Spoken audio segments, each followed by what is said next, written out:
Hey, it's me. It's Rob Ryan. I am back with a really fascinating conversation this week for another episode of Entrepreneurial Thinkers, but it's also a very tactical, information-filled episode for all of my business owners, whether that be small businesses, as I love to call you, Main Street business owners, or corporate executives or marketing leaders inside of brands or companies, for mid-sized companies or organizations. We're talking with my friend Lynne Door about brand design and brand design strategy, and the strategic work and the tactical work that goes behind that. Is you may or may not realize, like, your brand is not your logo. Like, it's not just the color scheme of your logo and what you put out there on your business card, as my dad used to say. Like, what really sells your story and helps endear people to you and your organization, and frankly helps incentivize people to make decisions to do business with you, is the authenticity of your brand story. And your brand story as a leader in 2025 is also always deeply tied to who you are, your values, your belief systems, your purpose, your why, as we used to say, right? So that is the conversation. Very tactical, very insightful, super positively energized with my friend Lynne Door from Lynne Door Design. You're not going to want to miss this conversation, and we really hope you enjoy it as much as we did making it for you.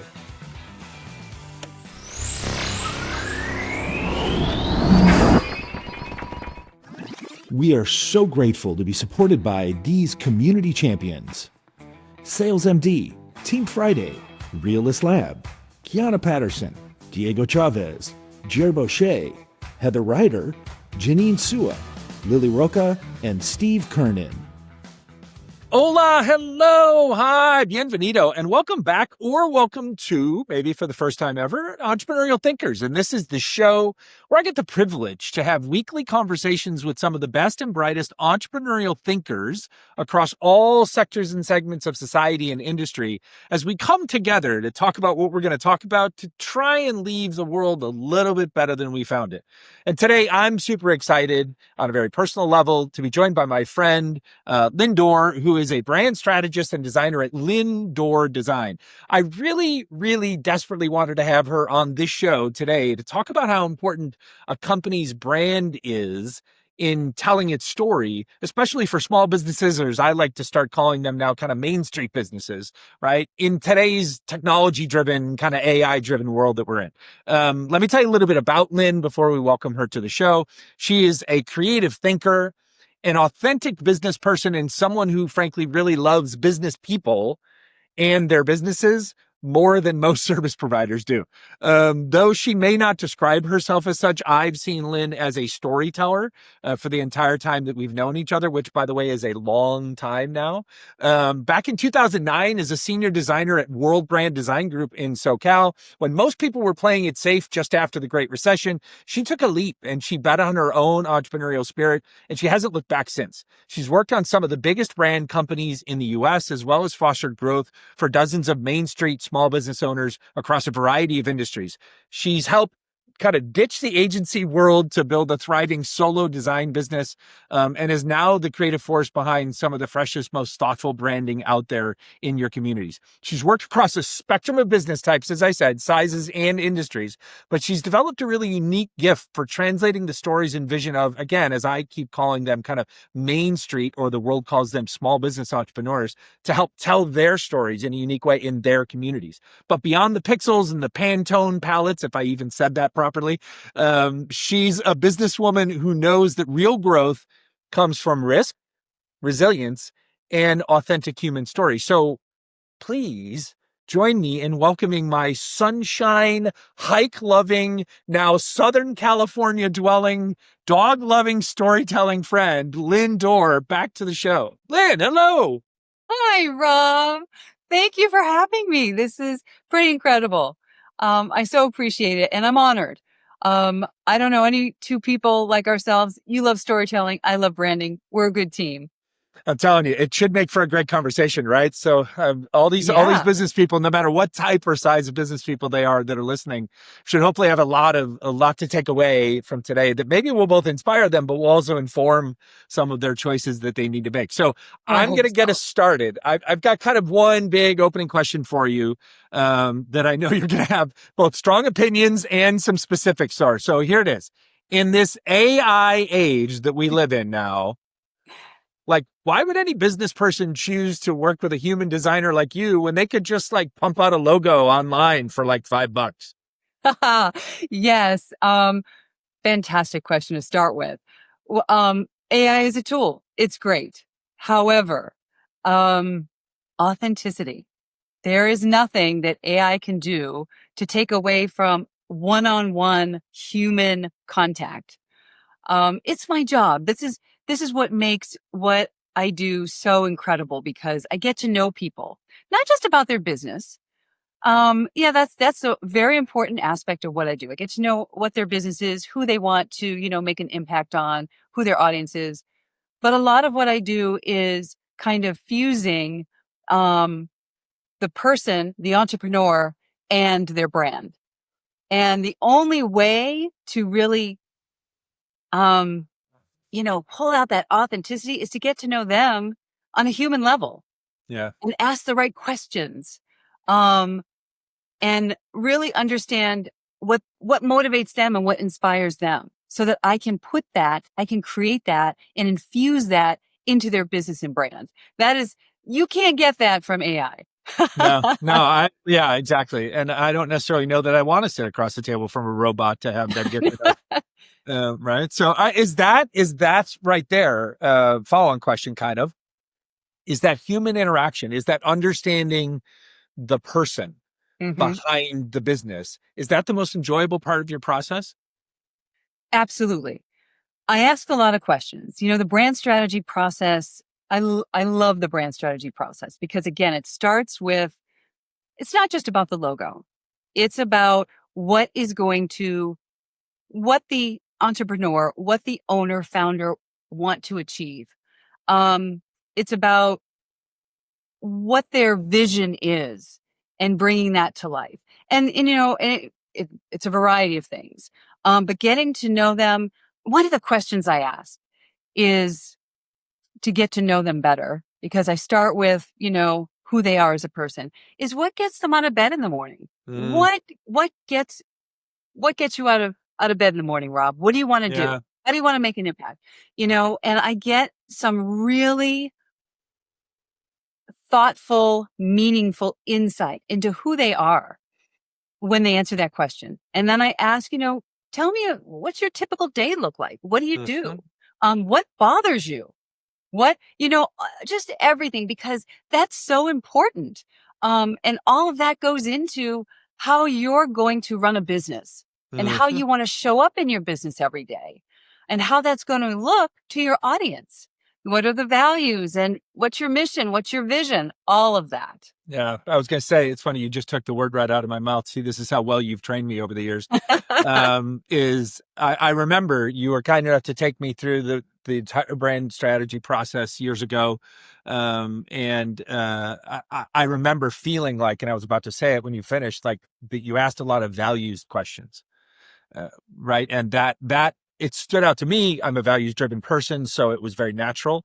But Mhm. but I kind of logged it and clocked it aside and thought to myself, like, wow, I bet there are lots of business leaders and business owners that are not used to having to confront and then own up to, like, articulate their own values in the form of answers to a question while trying to design the branding that is going to tell the story of their company. So I've always found that fascinating about your work. I also secondarily wanted to say and give you a chance to talk about it a little bit more because you just hit it right there at the end. You used to famously tell me, and that's honestly why I wrote the first question the way that I did, is like a brand, a company's brand, a business's brand is so much more than just the logo.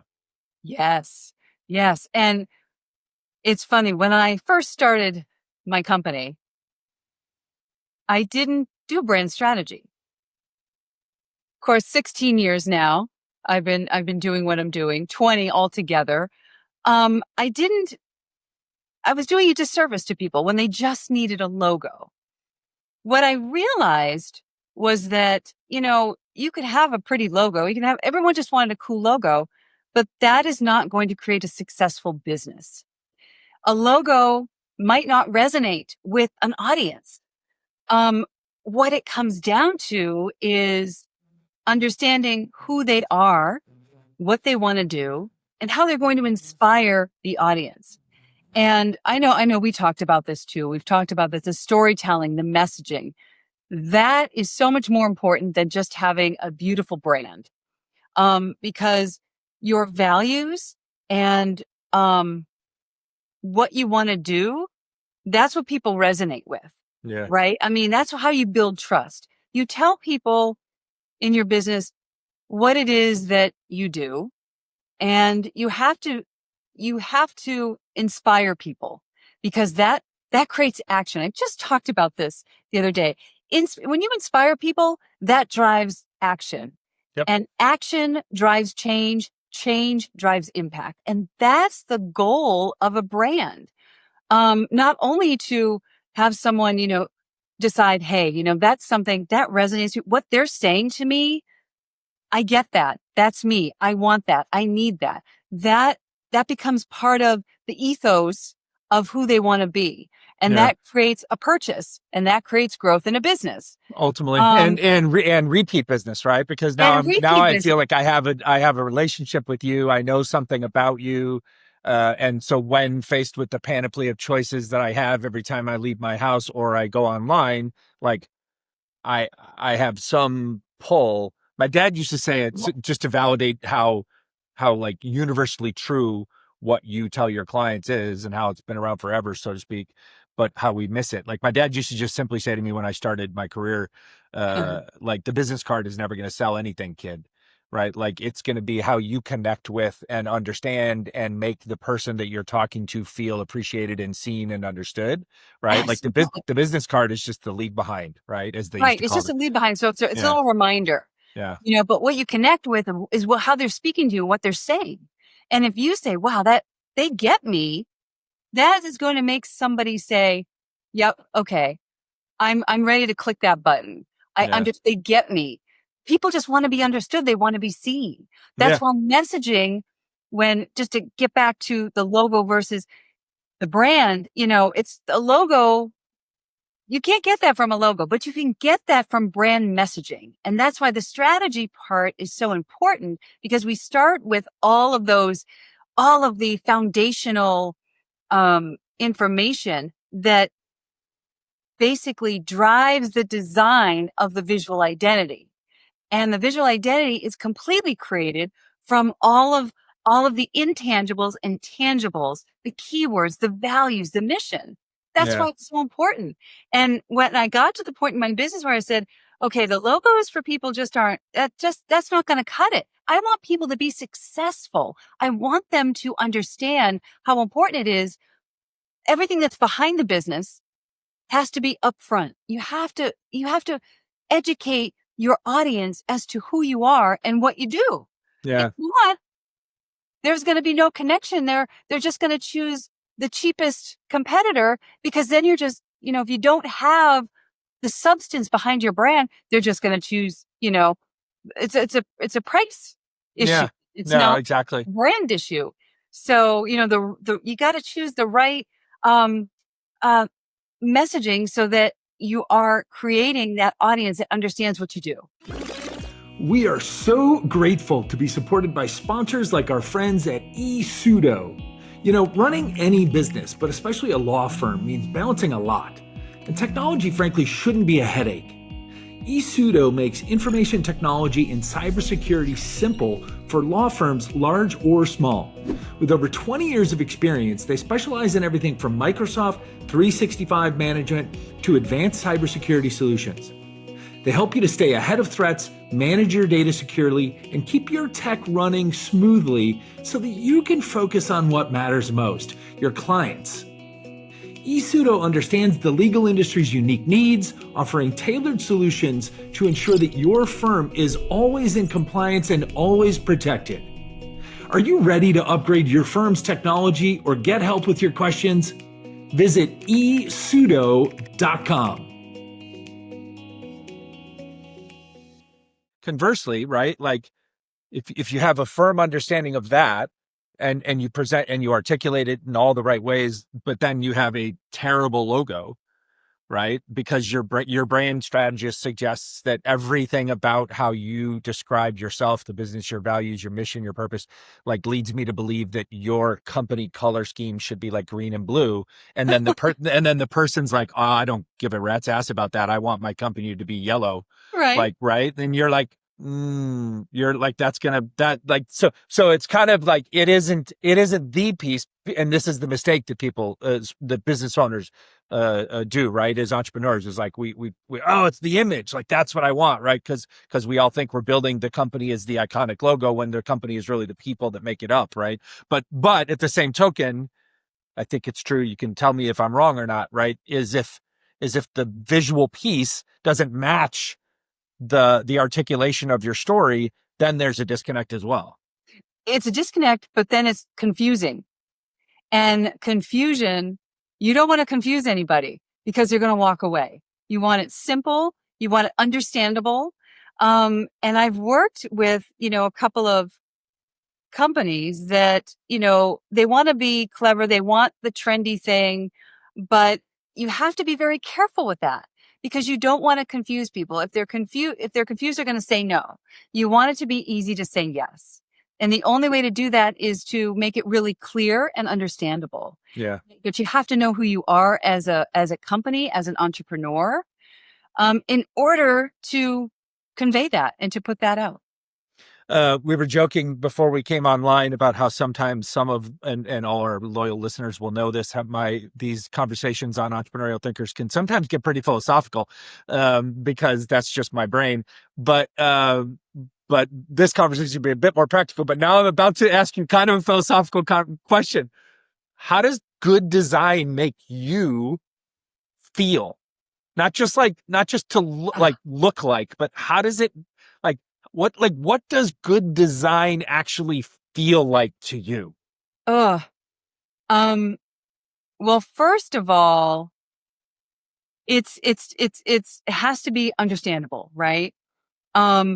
It has to create an emotion. It should leave a memorable impression. And so if you're looking at something, Lynne Door, out in the world, either as business person or as consumer, and it isn't memorable, it's not evoking some kind of an emotion, it's not like fixating your attention in that way, that's bad design. It's not just bad design, but it might not be solving the right problem. Okay. Because design is about solving problems. And if there's not, maybe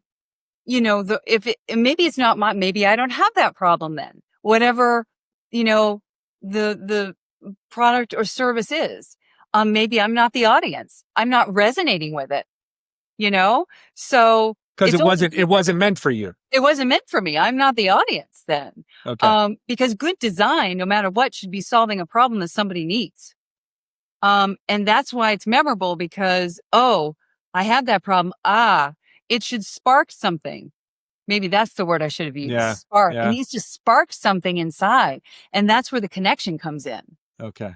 Mm-hmm. Yeah, that makes sense. So then, and this is a little bit, I think you already articulated this, but so then is the way that you, the brand strategist, help the business owner to then feel their design, right? Mm-hmm. Is the way that you do that through this discovery process that you go through with them, where you essentially force us to dig into so many of our feelings and our values and our morals and all that stuff? Is that how you help us as business owners to feel attachment to our design, not just to look at it? Absolutely. Well, I like to say that I don't force people. It's enjoyable. Those are my words. No, it is. Those are my, because here's maybe this is good for business owners to identify with, right? Is like, your approach when we went through it. And it was funny because I knew you like in advance of that. And we had actually worked on things prior, but not at that level of depth and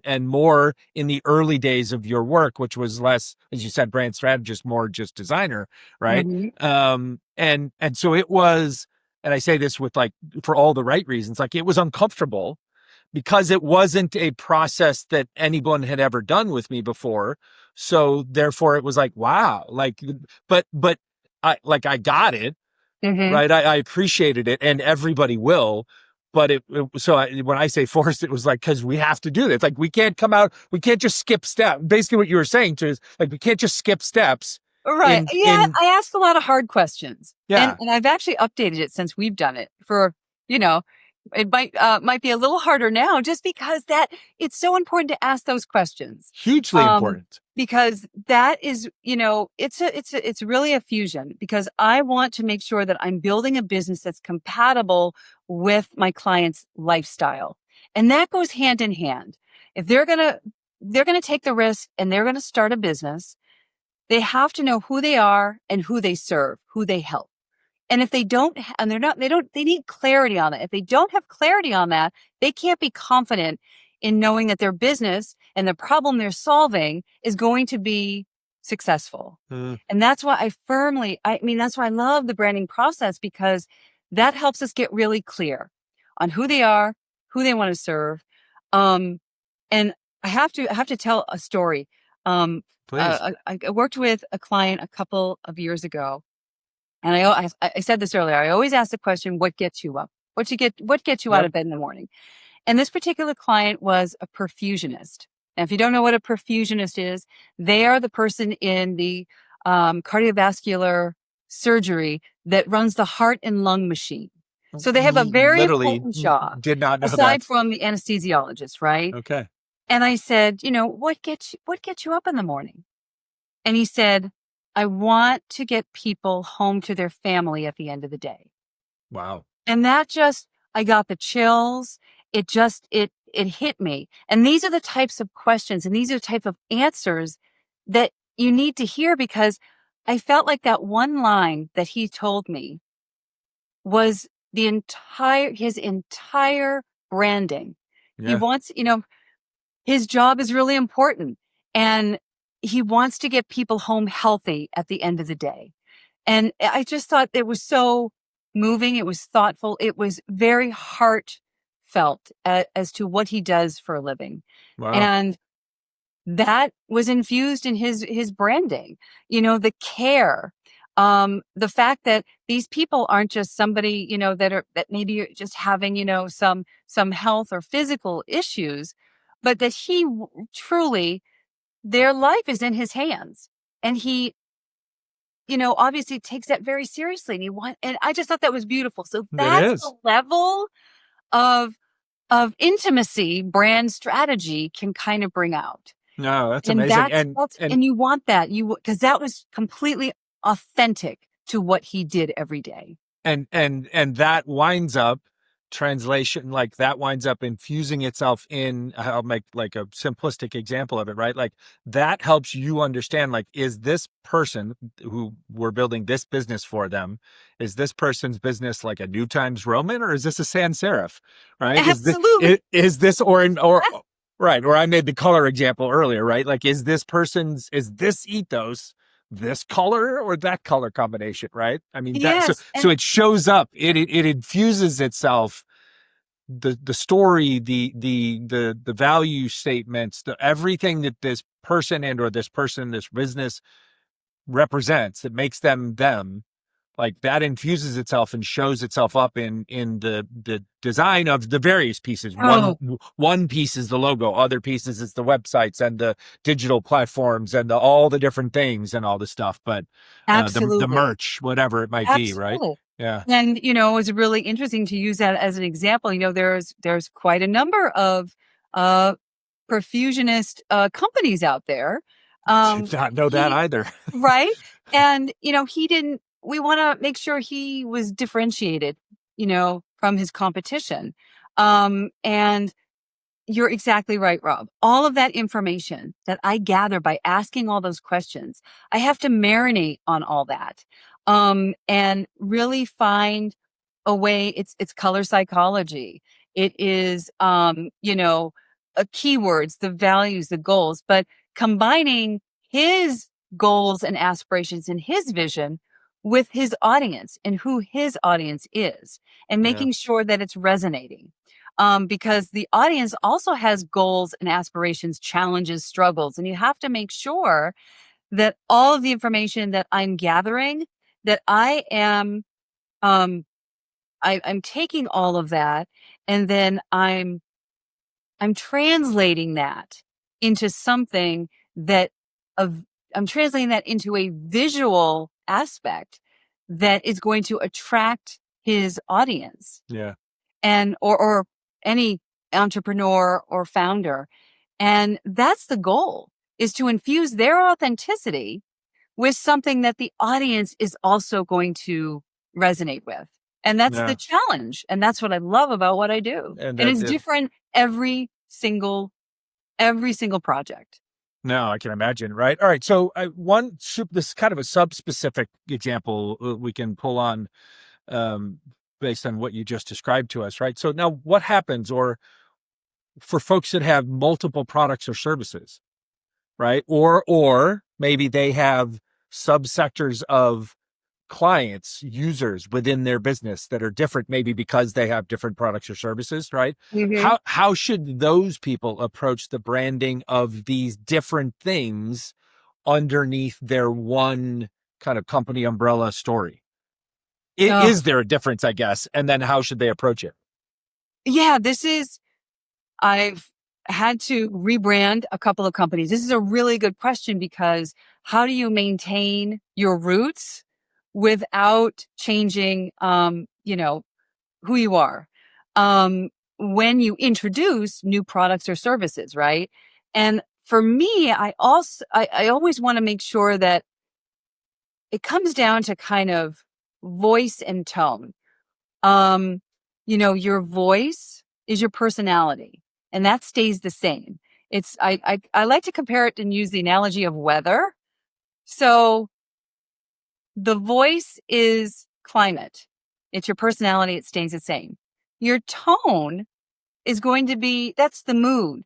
That's where it's like weather. It changes day to day. So when you've got a company that has, different products and services for different audiences, it's important to remember that your voice will always stay the same. That's your roots. Those are the things and the messaging you're going to always be putting out there. However, depending on which audience, you're just going to change your tone a little bit. You may have an audience that's younger, and then you may have an audience that's older, and maybe it's male versus female, depending on whatever the product or service is. So I think that's really important to remember, because the voice is going to keep the consistency and keep your brand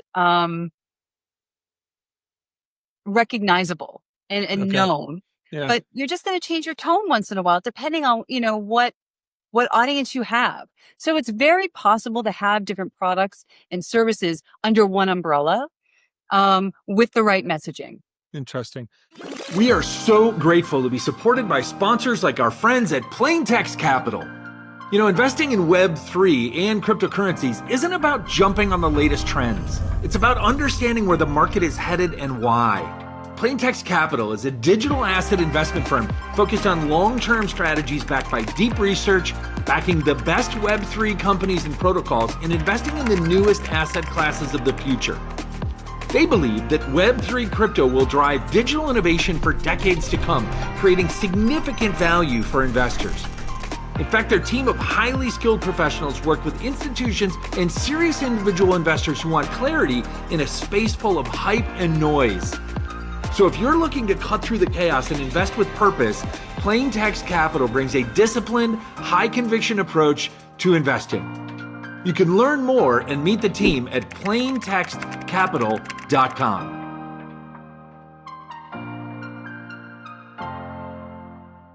Here's one I hadn't written this down, but I just thought of as I was listening to you. Is there a brand design sensitivity that we should be aware of when we're talking about, like, hey, I've got a store, I've got a physical store on Main Street, right? But then we also sell online. Like, are those distinct attributes or distinct things inside of one brand, or is the online just exactly the same as the store experience, and the store experience is exactly the same? I think they're an extension of one another. Okay. Absolutely. So the feeling, the look and feel, all of it, should be consistent. It's just sort of an extension. Obviously, with a brick and mortar or a store, there might be a little bit more tangible things, that maybe there's a smell, maybe there's, it's obviously going to be different visually, but across the board, it should be just an extension that, feels really good both ways. You can still get the same kind of feeling and it's the same brand.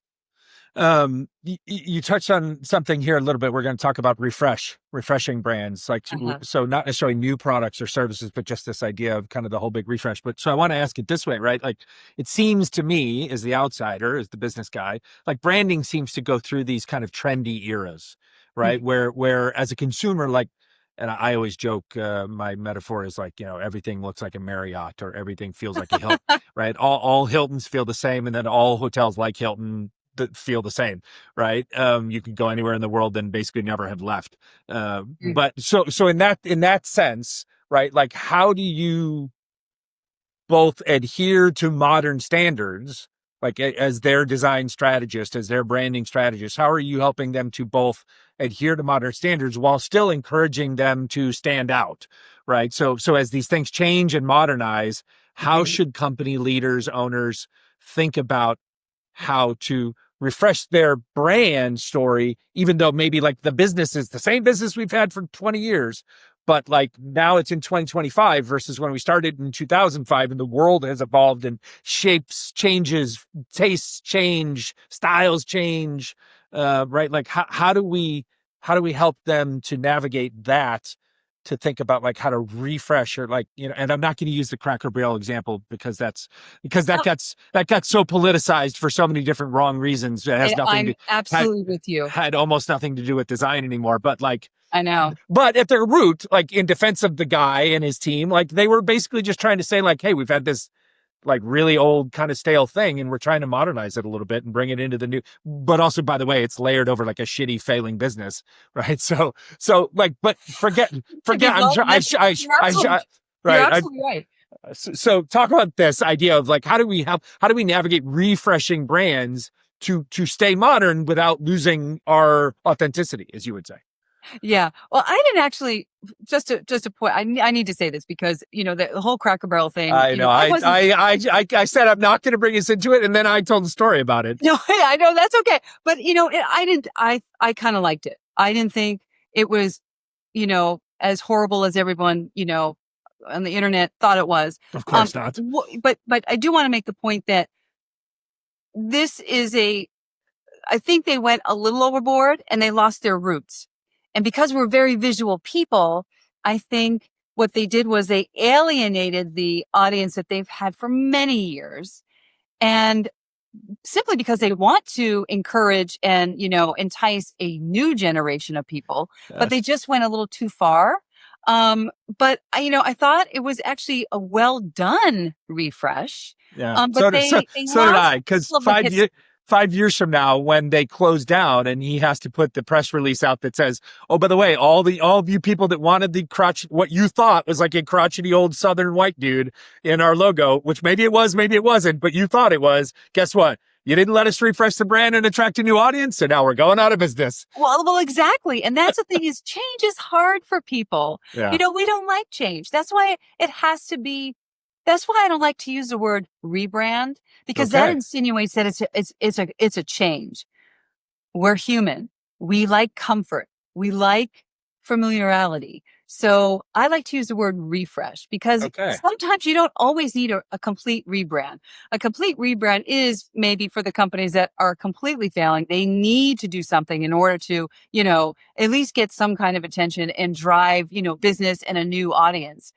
But for most businesses, even the Fortune 500 companies, even the ones that have been around for years, a little refresh can go a long way. You don't need to change much. Trends are short-lived. They're trends. Okay. You can pull inspiration, but I would say don't jump on the trend train, because eventually that trend is going to fall out. And you're going to be left with something that might not be representative of who you are as a business or brand. So what I like to recommend is, hey, first of all, let's revisit the basics. If you're if you're noticing that maybe your brand looks outdated or isn't resonating, maybe your audience is changing, or you want to maybe better relate to a changing audience. Maybe you're venturing into a new market, or maybe you have new offerings. You want to kind of look at your mission, your vision, and your values again, and make sure that those are in alignment. If those things are still in alignment, then it's only a couple of tweaks you need to make. Maybe it's a color palette. Maybe you just want to, incorporate a new color. Maybe it's, okay, maybe the logo looks a little outdated. You can do some small tweaks to kind of, freshen it up. You don't need to go all out, and I don't even want to guesstimate how many millions of dollars Cracker Barrel Right. paid No for kidding. their, Of course. because you don't need to do that. Yeah. Sometimes it's just the smallest tweaks can make the biggest impact. So when it comes to refreshing, there's a fine line. But again, it really comes down to making sure that everything is still in alignment and just figuring out what feels off, what can remain, and what feels off. No, that's super tactful advice. That's fantastic. Next couple questions, a little bit more about you, a little bit more personal. I'm curious, right? In this digital era that we're in, I was telling you a story before we got online of a conversation I had for another episode that'll come out soon, talking about AI and how it writes stuff for us, right? So, but more generally, beyond just AI, right? Where human talent and kind of human skills are being digitized and in a lot of ways automated out of business building processes. In your work, do you ever now feel like under threat in your own work? And then maybe more broadly, how has it all changed in the 16, almost 20 years you've been doing this? Oh, well, I'll be honest. Yeah, I feel like, am I going to be phased out? Everyone's a designer now that, AI is a very powerful tool. But like we said at the beginning, there's definitely a humanity aspect that AI doesn't have. It's disguised, but it's not. Yeah. So yeah, I definitely feel like my work and what I do is at risk. But what I try and remember is that creativity is infinite, and there's always something new to create or expand upon. And every situation is different. Every client is different. And I like to think that no one is going to be able to recreate what I can do from my head and my experience and my education. Yeah. There's still something to be said for my expertise is valuable, like every single one of us.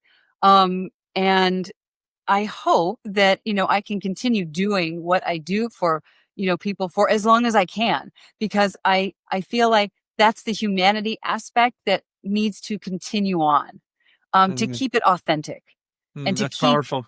design, really beautiful and impactful.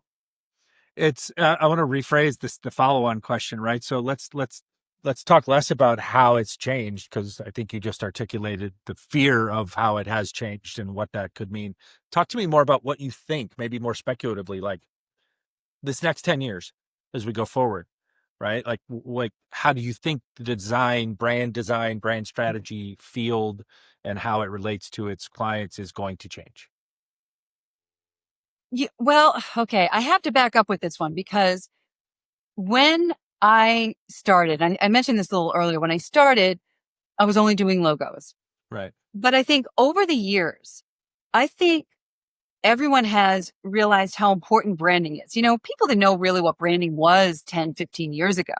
But I think there's a real good understanding of what branding is now and how important it is to have in your business. You know, and branding just, it isn't for, the Fortune 500 companies or the people that have thousands and millions of dollars to spend. Small businesses also have the opportunity now to understand the value of branding and hire people like myself and designers to help them create their vision, at, you know, a price that they can afford. Yeah. And I think they all understand. I know people understand the value of brand strategy now. That's awesome. So moving forward in 10 or, 5, 10, 15, 20 years, I think that is only going to grow. So Because when big, you so bigger markets, bigger audiences, like Absolutely. I mean, I interesting. think people see the impact of brand strategy and what it can do for your business. So I like to think that people are Mhm. more savvy and they understand and they're willing to make the investment because they know in the long run, it's only going to help their business. And we've been being fed so much of it through these things, right? These digital tools, these social media platforms, et cetera, that and also just in the narrative in the public discourse, like societally speaking, that like we have to identify with the morals and the values of the person who is the owner or the executive, right? And usually those stories pop up in a bad way, right? When those people have done bad things, and then you're like, oh, see, if they were a better person, right?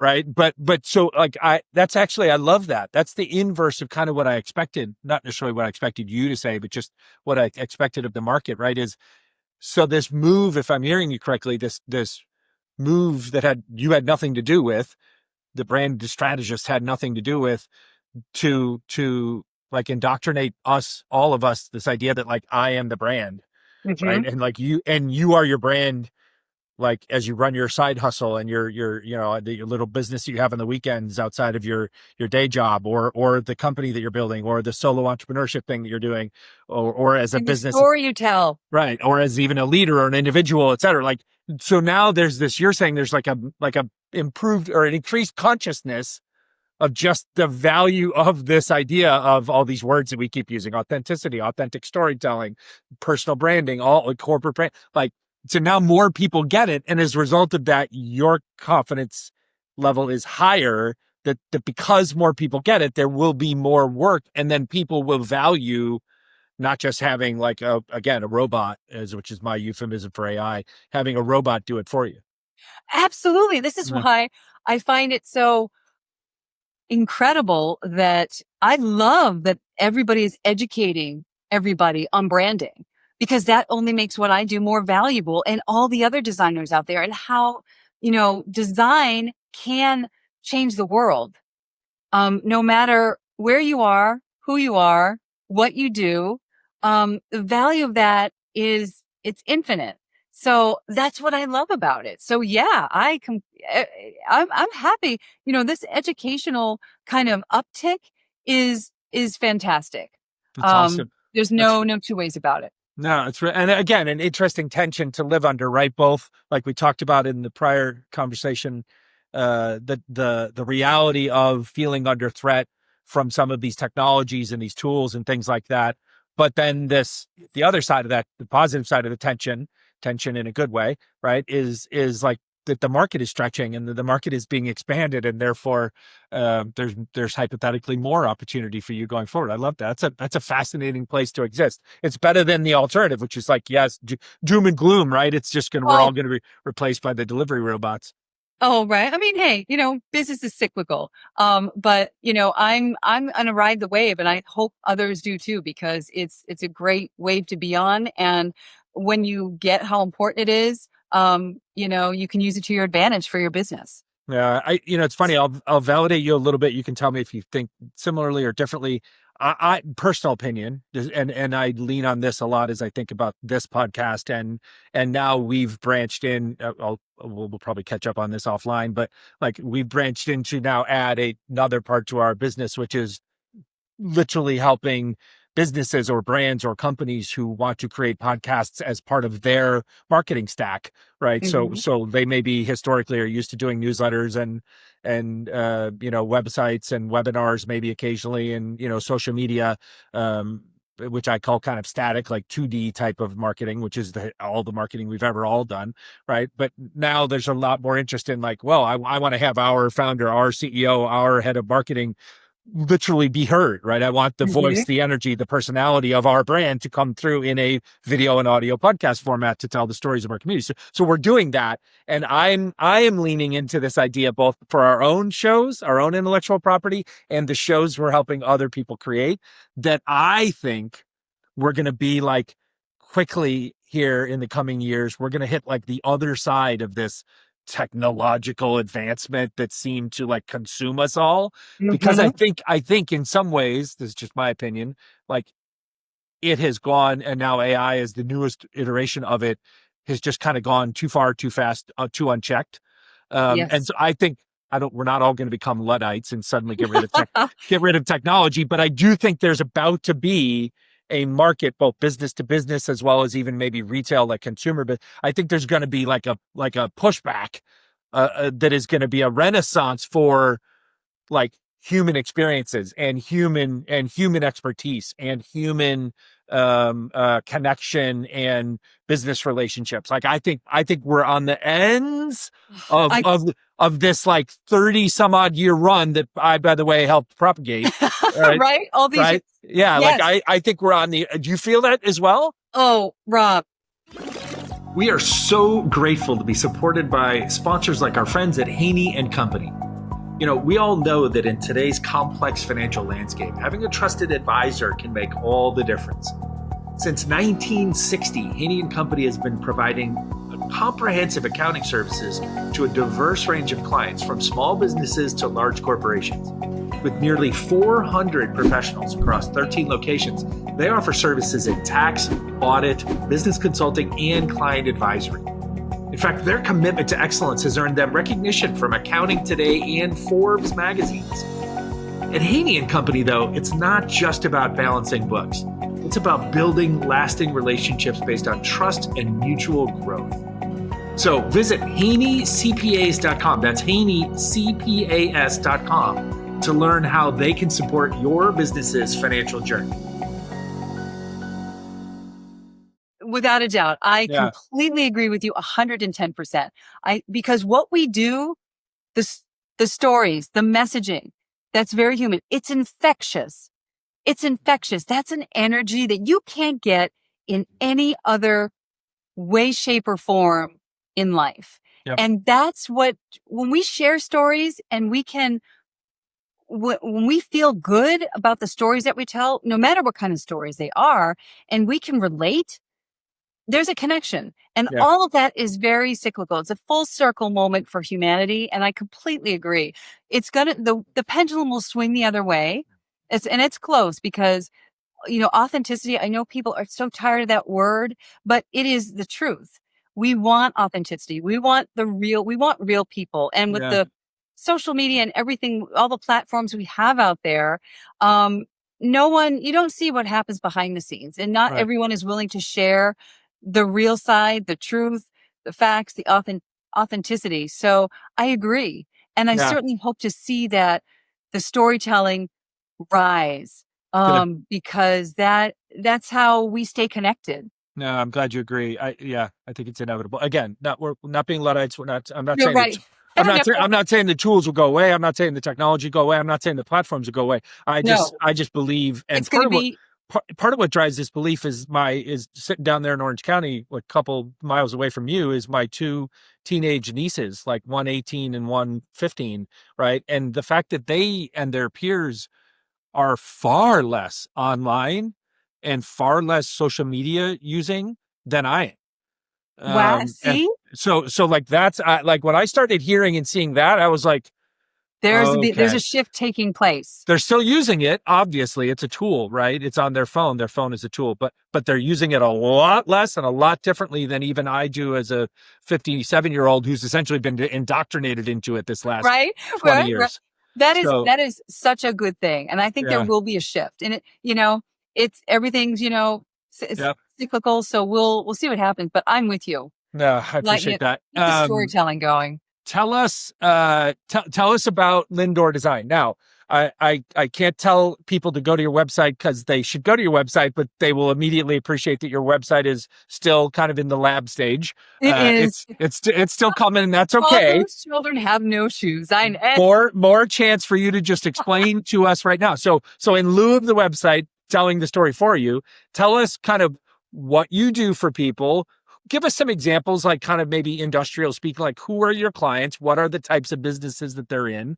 And then you've already talked to us about like how you work with clients. But give us a little bit of the business commercial. Oh, well,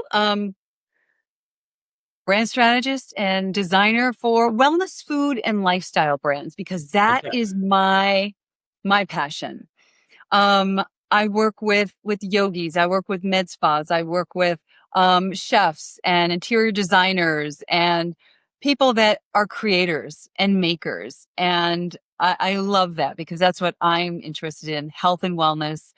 And I really, my passion is to help them show up in their business every day, to deliver a clear, consistent message so that they can, differentiate themselves from the competition and attract the right audience. I mean, that's essentially what I do in a nutshell. And like I said earlier, it's about getting to know my client on a pretty deep level so that I can translate who they are into a brand that their audience and their clients love Hmm. and will refer and talk about. I mean, Now, that's the end goal. so now I know you personally, so I know like you lived down here for a long time. You moved Yeah. up, you were up in the Bay Area for a while, and now you're back here in Southern California. But I also know, just observing like your business, you continued to do your business Yeah. from wherever you were. So to a little bit more granular level on the client side, like, are your clients in those industry categories? Are they only in your neighborhood in Southern California, or are they in like South Orange County, or are they across the region? Like, I know, I like, give us a sense of, if people were interested in working with you, kind of what's the range of where they can be? Oh, they can be anywhere. Absolutely. This is the beauty of what happened during COVID.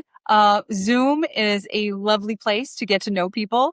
So I've been obviously 20 plus years in Southern California, and in California, probably 30 years, but my clients are all over. Many are in California, but I have clients on the East Coast and overseas, and Europe. And I love to work with anybody who, knows the value of brand strategy. And a lot of my clients find me through Instagram. That's my main platform because I'm a visual. So I love to Yep. be on Instagram. That's where they can find my Brand Tip Tuesday and my portfolio pieces while my website is being finished, Yep. Yeah, which hopefully exactly. should be by the end of the year. That's awesome. Um, yeah. So, and, I'm, as much as I like to think that, I do marketing, I don't do marketing. Yeah. Referrals is my marketing. That is the Relationships. best, right? Best source of Yeah. marketing I could ever ask for. I love it. And And yeah, I can tell people for sure, Brand Tip Tuesday, which I think this week is actually Brand Tip today. and with Brand Tip Wednesday today, Right, right. but I So, but try to stay with Tuesday, not every week because, clients come first, Brand Tip Tuesday on her which I just Instagram love. I have such a great is following here. fantastic. No, I mean, Yeah, like, I'm thank telling you. everybody that's listening, like, that is just, it's informative, it's tactical, it's inspirational, it challenges you to think differently about what it is you're thinking about in those and it's timely in a sense that it's kind of refreshing itself once a week. Oh, thank you. Which Yeah. is, oh, it's one of the most clever things you've ever done that I've enjoyed following, like, in these handfuls of years since you started doing it. So I'll keep that's it awesome. going. So clients everywhere, that's great. So people listening, you can tap into Lynn's expertise in Lynne Door design from anywhere, and she can help you to understand the stories. I've got one last personal question for you before we get to our last closing segment question for the day. So you said, like, your favorite part is watching your clients grow, right, and helping them to understand themselves and their businesses. What's a little bit that your clients have taught you over the years that has changed how you work or live yourself? Ooh, well, I've always prided myself on being an open-minded person, um, and seeing both sides of things. But my clients really help me with different perspectives because I'm dealing with so many different people in different walks of life, different ages, different industries. Um, they educate me on so much, on many different levels. And I have to be open minded. Um, as a designer, that can be hard to do because maybe we have a certain style or a certain vision of our own that we want to bring to the table for them. But we have to, um, make sure that we're expressing their vision. Mm, So they've taught me how to listen better. I love They've that. taught me how to really listen and be open-minded and see things from all perspectives. And I love that because That's that makes my job, it gives me leverage when I'm able to see things from a different viewpoint. Um, and I can be open-minded about what needs to be done for a particular project. Then that makes me a better designer. mm, that's incredible. What a gift from your clients back to you, right? Yeah. And the ability to perceive that by you because you've been doing this for so long to be able to see that you can become better by growing that part of your personality, right? Becoming a Yeah, I'm better just a listener. vessel that's That's helping them awesome. bring something to life. No, that's absolutely 100% true. All right, last question. This one's a little bit different vibe, so a little bit more tactical, kind of couple bullet points of advice. We're obviously not going to give away the entire Lynne Door design strategy, brand strategy consultancy in one answer here, but maybe we can tease a couple of tips that people can make around their branding. So, what might be like two or three or one or two, whatever you got in you, small shifts that any brand can make, like as they listen to this podcast and they go back and think about their business to make sure. So this is kind of maybe one or two or three questions or shifts that they can make, questions they could ask themselves to make sure that their brand is authentically aligned with themselves and their audience. Oh, such good question, Rob. I love this. Okay. First of all, you can't just think about your customers and clients. You have to think like them. Mm. And with that, I mean, the words, your brand isn't about you, it's about them. And I think a lot of people kind of mistake that. They're excited, they have a product or service and they think it's about them, but it's really about the audience, their client. They're the hero. So whatever words you're using, whatever you want to say, it's the words that your client needs to hear. So you have to think like them. You have to know what makes them tick, what gets them out of bed in the morning. That's my first tip. I love that. Second tip would be consistency. If you aren't consistent in the way you look or you talk to your audience around all the different platforms, you're going to look unprofessional, but you're also going to confuse people. You don't want it. Your look and feel should be the same as well as your voice and your messaging. Again, if you look kind of disoriented or just, it's just not looking right, that is huge because you've got just a few seconds to make an impact. And if they go to a social media platform, if they go to your website or, they look at the podcast and it's all kind of a mishmash of different things, they're not going to know if that's you or not. So consistency is really key. Yeah. Wow, Yeah. those are great. Super tactical, right? I mean, anybody can go back and they can now think to themselves, "Oh, wait, like, okay, let me think about are we consistent? Let me look at are we consistent, right? Let me Yeah. think about how we show up." Yeah. That's awesome. Yeah. And What another one. else? Okay, one last one. I Yeah. know, but features versus benefits is also a huge, Explain, please. yes. Um, you could have a product and you could be talking about the features of the product and they're probably wonderful, but what does it actually do for the client? What are the benefits? Some people get that mixed up in their messaging and their marketing. And what we want to hear are the benefits, not necessarily the features. Mm. Features are just, the basic. Okay. It's a water bottle. Okay. It can keep your water cold or hot. Okay. That's all fine. But will it's slip proof. It's not going to leak. You can take it places. It's small. It's going to fit here. You want to talk about all the things, the problems that you have found the solution for. Okay. That's what people want to hear. So if someone was gonna listen to this and do like a quick audit of their own branding, Yes. they could ask themselves like quickly, like, are we talking Are about our we talking about the features features or the or are we benefits? talking about the Because the benefits? benefits is what sell. Yes. And it's really easy and go to the website, see how you're Yeah. talking from top to bottom on your website, make it short, simple, concise, understandable, and talk about the benefits versus the features. No, I love that. And if the benefits if the benefits are hidden and they're talking too much about features, and it seems like all of a sudden now that you're asking yourself these questions introspectively, like then it seems like it feels like inauthentic and it doesn't feel like you anymore, then you know what? Then just call Lynne Door Design and she will help you, or find the Lynne Door Design in your community that you trust, that you have a relationship with through your own network, and trust to put your brand building in the hands of professionals like Lynn, because that's what she is. And I'll just close up by saying that, like, as a friend of yours and a collaborator professionally across a couple different projects over the many, many, many years we've known each other, you are absolutely that. Like, you're a pro. Like, you have been in my business life no less important than the lawyer or the accountant or the financial person who, helped us That put bar the is numbers pretty together. high.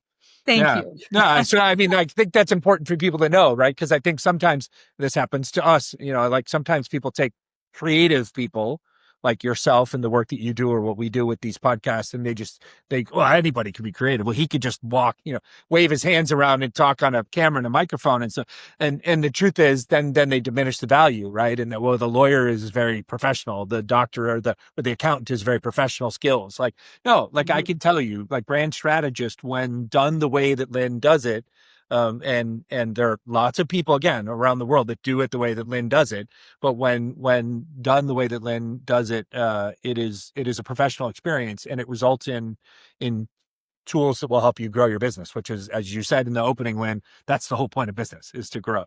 Absolutely. That's awesome. Thank you so much for today. It was great to see you, first time in a while, but it's also just great to talk to you about this really important topic for our small Thank business you. owners. I'm honored. Thank you for having me. I could talk to you all afternoon about this, and I know that we share very similar passions. So I appreciate it. I hope everyone can pull a little bit of something valuable from our chat. And thank you for having me. I look forward to next time. No, my pleasure. All right. So how do people find and/or follow you if you want them to find and follow you on social media? Yeah. How do they do so? And/or what is the website? Because someday the website's going to be chock full of information. Yes, it will be completed. So LynneDoor.com, LYNNEDOOR,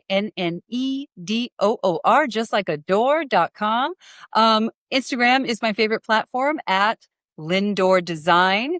I'm also on LinkedIn, so you can find me there too. So reach out, text, email, DMs. I'm ready.